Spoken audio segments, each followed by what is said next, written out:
Okay, so welcome to this special edition of ABN Cast. We're recording this at the annual Predictive Aircraft Maintenance Conference, which we're running in association with MRO Management here in Dublin this week. It is lunch on the second day, so things are starting to wind down, but if you can hear in the background the noise of people having lunch and still networking. We've had 2 excellent days, and what we're doing now is we're catching up with one of our sponsors, new sponsor for this year, Collins Aerospace. And joining me on my right is Ian Galloway, who is Senior Director of Applications at Collins. Welcome, Ian. And Seth Baybock, who is Associate Director of Tech Ops and Digital Solutions for Collins.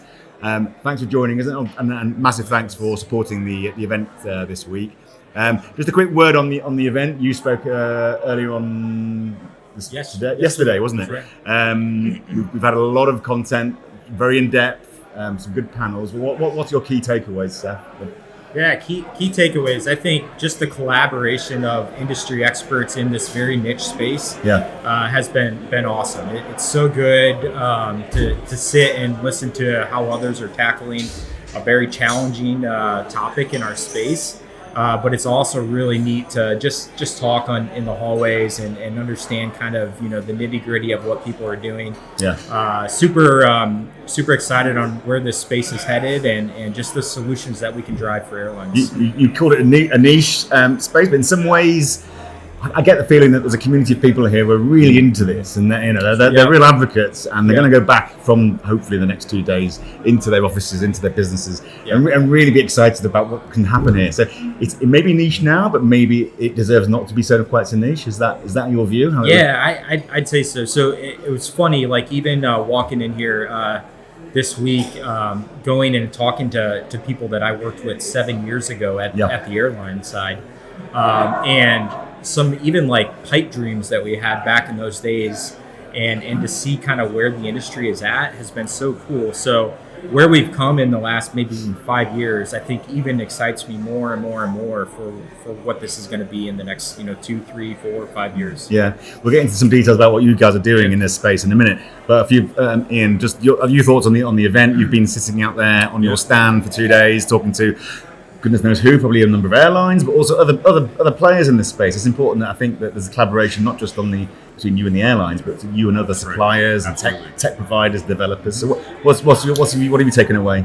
It's a big question. This is our first time as Collins at this conference. Our feedback is it's fantastic. It's really been fantastic. We understand it's year 3. We'll definitely be back. What's been really fantastic is this space, while it is a little bit niche for PHM, it's growing. It's really growing. You just see the excitement here. I think there's, 40 operators here. Most of the industry players are here, as well as others kind of from around the edge of the industry, which is really interesting to hear from. That's been super exciting. And for us, we're very engaged as Collins. We're at the big MRO shows. We're at the Flight Ops IT shows. There's not probably been a real focus at those shows specifically on this subject, which blends from that kind of classic wrench turning, I'm working on the metal, and then the more data science, IT, technology. And so sometimes it's hard, right? If you're there working with kind of maybe just the MRO side, maybe the eyes glaze over a little bit when you start talking about AI, ML, and analytics. If you're over on kind of just the technology side, people are like, what's an aircraft? And I don't understand why you can't do X, Y, Z. Yeah. So I feel like getting this group together to focus on this has been really insightful. We've really been excited to be here. It's been awesome. The thing I probably took away is that it is about AI, it's about analytics, data, the cloud, all these emerging, very, very powerful technologies that we're all adopting in very different parts of the industry, and every company is adopting them. Predictive aircraft is one way you can adopt it, but I feel like if your mindset is to do predictive, your mindset is to be innovative and adopt these technologies. So predictive is kind of core, kind of key to this the whole movement, isn't it? It is, and I think the whole theme of predictive, like Seth mentioned, 7, 8, 9, 10 years ago, it was kind of optional. Maybe some people will do it. We'll see if there's value. I think what you see today is if you're not focused on predictive, you're missing the boat. Yeah. If you're not focused now, you won't be there tomorrow. It doesn't mean one person does everything, but if you're not putting serious resources into trying to get this right, you're going to miss out on where industry needs you to be going forward. And I think in general, if you look at aviation, you compare to other industries, maybe go look at automotive. To do predictive, you need a couple of things, right? You need sensors and information. You need lots of data. You need great connectivity, and then you need the tools to go and analyze that. we're just really getting there on aviation. We've got unique constraints in aviation, and now that we're getting there, what you're seeing more and more is everyone recognizing the value. This is not a science project. This is value that I'm bringing into my operation, for my passengers, for my products. By the way, we use it for product improvement. It's just very exciting. You feel the momentum. Lee, maybe one thing there too.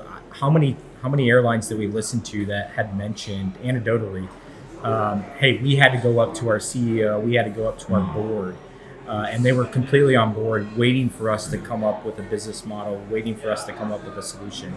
So like I think even at the very highest levels of airlines, they believe in it, right? And I think a lot of time that's a challenge to us as OEMs and solution providers in the space to like really answer the mail in that area. Yeah, you get the feeling that the tech is there and it's no longer an excuse to say, well, we can't do this. It's now, well, we can do it. It's now whether you want to do it. Interesting, heard from lessors earlier. You know, you've got different stakeholders in this. So if you're into PAM, what you're really saying is I want to understand everything about that particular asset. Right. If you don't do PAM, how can you understand everything about it? So actually, it bleeds into every part of the industry, and all the stakeholders have got an incentive to push this agenda. So that's probably what we're seeing here, isn't it? A real collaborative. We talk about collaborative a lot, but an effort. Let's go into some of the details on Collins. We've got your pop-up behind us, and the word Essentia is on there. Essentia. So that's one of your core products that you talked about on stage. So Ian, talked about Essentia, what it does, and how it enhances decision making for airlines. Absolutely. So Essentia, it's our brand name. Essentia is our predictive health maintenance platform. Okay, what does that mean? That's a lot of big buzzwords. So first of all, you need a platform, IT infrastructure, cloud infrastructure, to go capture and place data. Then you need a software layer where you can go analyze that data. You also need the ability to go grab the data and pull it in. So what we offer with Essentia is a platform in the cloud where you can go and place various operational data sets with various types and backgrounds. And then we offer tools on top of that are simple enough for even you and I to use. Where you can go in, you can look at the data, you can find trends in the data, you can do very advanced analysis on the data. And then I think the unique thing we bring in as Collins is because we do enjoy the position of making a lot of the parts that are going into the aircraft. We've got a very deep engineering history on how these parts are performing. We can actually bring in our very specific insights on how these parts should be operating, how they're designed to operate, how they've been tested to failure, and actually develop unique alerts and analytics on top of kind of the more traditional, hey, trend monitoring, we think this is going to happen because this happened in the past, and then give the operator some very deep insight into what's going on with the parts on their aircraft. So we're very focused there. The other thing I'll say is that we spend a lot of time thinking about how the operator is going to interact with this data. One thing that's probably not as focused on as much as perhaps it should be is, yes, the raw data science. It gets a lot of press these days, right? LLMs, natural language processing, AI, ML, very important physics-based models. The user interface and how a user interacts with it is just as important, because as you get this out into the airline, and this is going in front of the maintenance technician, if they can't log in and use this intuitively easily, they won't use it. I mean, you can create the greatest technology you think in the world ever, but if it's not usable, if it's not adopted, it's about adoption, isn't it then? Absolutely. And people simply won't adopt something they either have to have a lot of training on or don't understand. So you've spent a lot of time on that user experience, have you? Yep. So we spend a lot of time there. So that's essentially what Essentia is. It's where our focus is. And our goal is to not only provide that value on, we think, parts that Collins makes, but also to be able to go to an airline and pretty comprehensively say, no matter what you've got on the aircraft, no matter what type of aircraft you have, we can add value through the platform, which has been, I think, very well received. There's a lot of fragmentation. And is it bespokeable? So do you push people down a certain way of using it, or can an operator go, well, we'd like to use it in a certain way, and so we can kind of. It is flexible in that sense. It is. It's flexible, and I'll probably turn it over. So Seth is the product manager for this product. It's always a balance when you're building something to market. Generally, is of course you're out there to go satisfy your users. So we try to spend as much time as we can listening to airlines. So we always want to hear what they need. We always want to incorporate it, and we're also balancing the needs, because what we'll find is every airline's a little bit different. And what they perhaps want or how they want to interact with the data. And so we spend a lot of time trying to balance that to come out with a product that really fits enough needs across a broad enough section of the market that people are going, I want that. Yep. Yeah, absolutely. I think if you look at our roadmap, it's very strategic on answering maybe three key things in the industry. The first one is looking like historically, right? So every aircraft or an operator is generating a series of pilot reports and log page items, right? And so we're really looking at specific ways using natural language processing, LLMs, to really kind of go learn from those. And that's what we call our repeaters application. And then if you look more at like the present day today, right, an aircraft is constantly throwing off different kinds of fault codes, right? And so we have a very specific solution in our AOG management that's after that. And then if you look into the future, that's really the predictive maintenance aspects of that, right? So as we strategically line up our entire roadmap, right, some airlines have different solutions out there for one of those three things, right? And so we want to make sure that our product is modular, so we can go answer one of those key verticals. But also, if they do decide to go all in on the Collins side, it all talks together and they get the most value that way. So very strategic from that perspective, and excited on like what we've been really, kind of dreaming up for the last 3 years is finally starting to hit the app. And we're getting a lot of good positive feedback. So there's always, these things are never really built. They're always they're always improving, I guess. And everyone gets the improvement. Very iterative process. Much to the chagrin of our finance department. Yes. I'm sure. But where you say there's a roadmap, and I don't know if there's a destination for this road. Maybe the destination is just somewhere in the future. But give us an idea of where you are on that road, you think, in terms of building this so one thing that, coming from an airline background, right, I think constantly, like I was, in leadership roles that you are really just reacting to emerging trends at the airline. And one thing that I really appreciate coming into Collins is a very, very structured approach as to how we build a ongoing, every single year, 5-year roadmap into our solutions. And so we are really from the highest levels, Ian and even upward from Ian, really challenged on, all right, hey, what does your five-year roadmap really look like, right? And so as a product owner, that is constantly looking at industry trends and those things. And so we're probably more honed in on the next year to 2 years on really implementing that. But also really looking at, all right, hey, what is the latest LLM models out there? What is the latest things going on in ML/AI? How do you integrate that into a very, challenging and maybe historic industry? And so a lot of that, kind of goes into our prep on a daily basis. I suppose it's a combination of like, we need some new modules, things that we aren't currently doing. So that adds to the whole platform, but then improving existing modules as new technologies become available. Are we at a point now where those technologies are mature enough?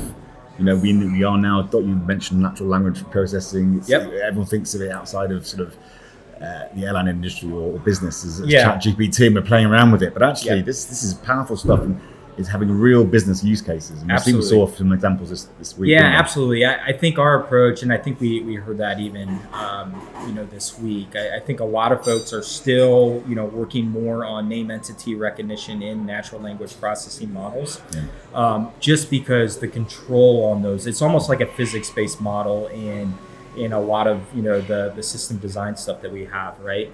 But I would probably more equate large language models to the ML, AI, neural net type things that we're trying to apply to systems on the aircraft.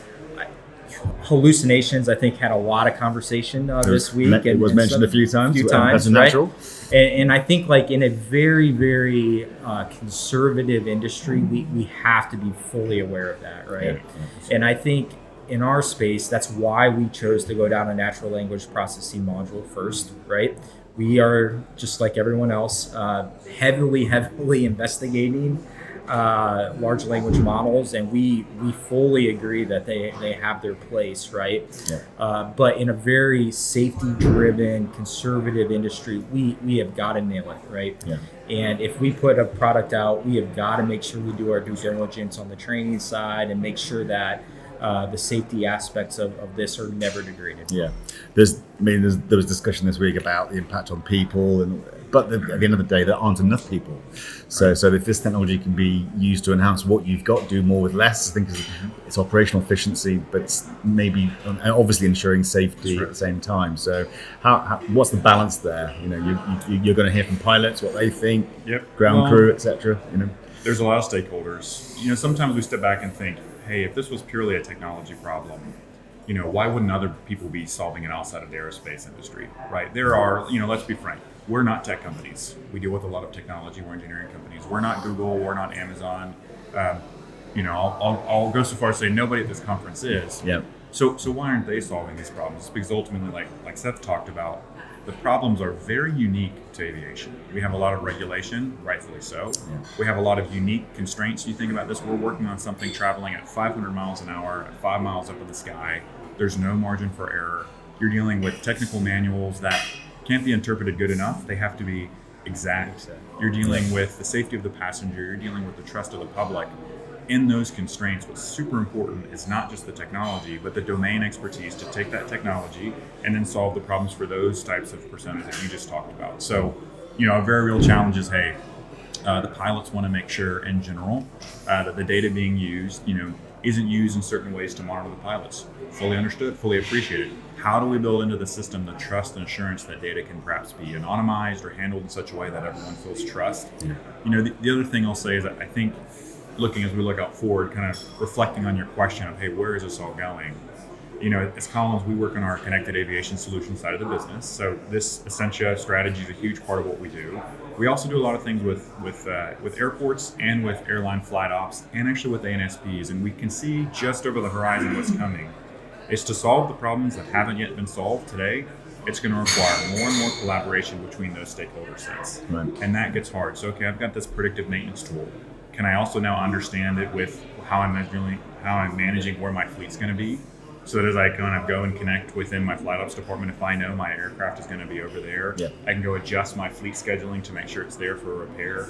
There's a lot of opportunity, and a lot of that's not really a technology challenge, it's a collaboration challenge. Yeah. What's pushing this is the absolute need for operational efficiency in the aviation because of the other challenges, which we all know we don't have to repeat. So that's really, really pushing everybody at the moment. We're in a kind of perfect storm of that, aren't we? Everything's being stretched, and the demand for MRO is through the roof. But there's not enough new aircraft coming on stream, and so on. So we know all that, but this is really pushing this agenda now, isn't it? And this point you're making, we're all kind of here thinking about it from an MRO aircraft repair perspective, and we're all acutely aware of the limitation on number of aircraft. Yeah. But if you think about this, same problem in the airspace. You're not getting any more airspace. No.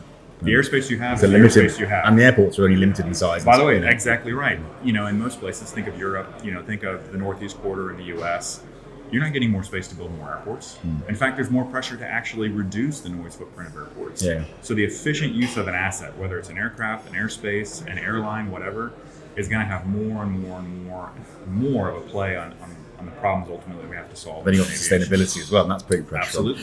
Yeah, what's clear as well, you've got, I suppose you take an aircraft, you've got the MRO of the engine. Yeah. That's a separate entity to the MRO of the airframe. Mm-hmm. And then I think you've got the cabin. I think cabin is a slightly under thought about area, but actually from the customer's point of view, if you're not making sure that, especially that premium seat is absolutely spot on when the person sits in it, you've got a big problem. So I think there's a lot of focus on that, although it's not given the precedence in the industry that maybe it deserves. Yeah. True? Yeah, great point. I think we are on a very hard mission at Collins Aerospace to really have, I think, some of the best in class cabin, not even products, right? Mm-hmm. So large interiors, SBU at Collins to really dive into a lot of different products there, but connected, right? Yeah. And so we talked a lot about that this week on just some of the edge stuff that we're doing to push things to, like, today are connected beverage makers or a connected oven or chiller, right? Yeah. And those may seem a bit minute to some people out there, but it is the, if you look at the crawl, walk, run analogy, right? Coffee makers are in that crawl space, right? Yeah. It's a very easy thing for us to really go and do, but it allows us to learn and then go and really drive a full connected cabin, right? And just think though, like we're trying to tap into the cabin satcom connections today, right? But if you look at that overall architecture, right, that was built so that passengers can then go and have Wi-Fi experience in the cockpit, right? It wasn't built for 1,000 different devices in the cabin to connect to that too, right? So a lot of that then has to go back to like, how do we have a composable architecture that we can start to mesh throughout the entire cockpit? How do we make sure we have the right bandwidth, that we're not interfering with the customer impact of that? So it starts off small, right? But I think we're starting to not only just have vision, but to actually put things into motion to really have a true connected cabin. Yeah, this is the Internet of Things, isn't it? So you've got the individual components, or everything's now attached to the internet, but really it's the aircraft itself. The aircraft itself becomes one huge sensor, just spitting out information. On the network. And that's just, the amount of data is pretty astonishing. But then it's about making sense of it. I guess this is what you go back to, what Accenture does. That's what it's all there for, to make sense of this data. It is, and I mean, even in this conversation, it's interesting how wide-ranging it gets. Yeah. And I think it's one thing that we're really excited about as Collins is. We've got a large business focused on communications. We understand the creation of the actual physical products in the aircraft, and we've got the digital side. And we think that gives us a little bit of a kind of a unique mix to come at this problem. As Seth talks about, hey, we want to connect the cabin. Think about this. Your business class seat has, 8 to 14 little actuating motors in there. Okay, big deal. If you've paid $6,000, $10,000 for a business class flight for 14 hours, and you get in and that thing can't exactly lie flat, you're not going to be happy. Well, you'll be missold, wouldn't you? At all. And that's down to maybe a little actuator and they're not working. And we have no visibility into that today from Predictive. So as you mentioned, I think from a passenger experience perspective, that's the next real frontier on PHM, but you've got to solve a lot of problems to get there. Can I get sensors with a small enough footprint to get in there? How do I then manage the wireless environment in the aircraft? And then how do I get that off in a way that's both sustainable from a cost perspective and highly secure? Because there's a rightful concern out there that, hey, as we connect more things, do we really know what we're doing there, and do we really have it under control? So it's a big problem. You mentioned cost. All this stuff costs. Tech development isn't cheap. Someone's got to bear the cost of it somewhere, and then I think airlines do not want to have to pass that on to customers ultimately, because they want to continue driving demand. It is actually, will the cost of this start to come down? I mean, it tends to be in technology. The more you do, the more you develop, costs start to come down. So we're in that space now where actually we're seeing the virtuous cycle of the more you do, the more scale you do it at, the cheaper it is, therefore it's more adopted, and that feeds on itself essentially. Yeah, I think so, right? I think it the technology that we're using, I wouldn't say is extraordinarily expensive, right? It's relatively mainstream tech. It's how do you take mainstream tech today though and certify it on an airplane? That is really our largest cost, right? And to be honest, we're frankly pioneering, I think, a lot of that in the cabin today at Collins Aerospace. And so as we continue to grow that, absolutely, right? How we go and write requirements, how we actually, the things that the regulators rightfully put back on us and challenge us on, right? Our goal is to only go through that one time, right? And then the next time, as we bring the next item to market, we've learned from that and stuff. So there will be scalability as we go there, which is exciting because I think that's, kind of this momentum kind of cycle that we're looking to get into on the predictive side, right? And I still think we're a bit in that pioneering stage, but it's the flywheel's about to come loose, I think. We hope so. I mean, we'll be here again hopefully in 12 months' time around that. We'll be doing PAM in Dublin. So final thought before we wrap up, both of you, I suppose. Seth first, in a year's time, what do you think we'll be talking about in a year's time? Same things, or do you think there'll be new topics, new technologies to grapple with? I'll tell you right now, I think we laid out just high-level cabin stuff. I hope next year, right, we are showing, hey, how we've connected that, and that's today, flying in service. So I think we're close on a couple things there. I think there's also a lot of opportunity, collaboration and stuff. I think as OEMs, and players in this space, all of us, I think naively think we can solve the entire thing for all airlines and be the sole solution, right? And that has historically maybe been the thought process. I think there's a lot of people, airlines even challenging that, right? Yeah. And how much further could we get through collaboration? So I think there's an element of that I think looks different in the year as well too. Okay. Final words, and you share that kind of optimism. Absolutely. I think, a theme this week has been collaboration. I think that will be the same theme and stronger next year when we come back. In terms of maybe what's going to be different next year, I'll go back to LLMs. It's kind of the topic du jour. It's all over the place. Yep. We all use ChatGPT every day, or if you don't, maybe you should. I think what you saw this week was just some kind of toes in the water on LLMs. Hey, we've taken some very low-hanging fruit on text-based problems and kind of thrown some basic models at it. What we all know is, hey, we have a failure acceptability in aviation of 0, and that's not quite where LLMs are yet today. I think what you'll see next year is, with another year of applying some of this, you're going to see a lot more interesting use cases, not just proof of concepts, but I think you're going to see some stuff that's been out in the wild. I think you'll actually start hearing some testimonials from airlines around how it's happening. So I'm kind of excited, given how popular the topic LLMs are. I think we've got some real opportunity next year. You'll see some growth. Yeah, I mean, look, the speed of development is startling. So you can expect it in this sector like anything else. But look, Ian, so thanks for joining us, and again, massive thanks for supporting us this week. We've really enjoyed hosting you. Yeah, thank you. Hope you enjoyed it too. Well, thank you guys for hosting the conference. This is an awesome venue. We're super excited to be here. Thanks for that. Thank you. Cheers.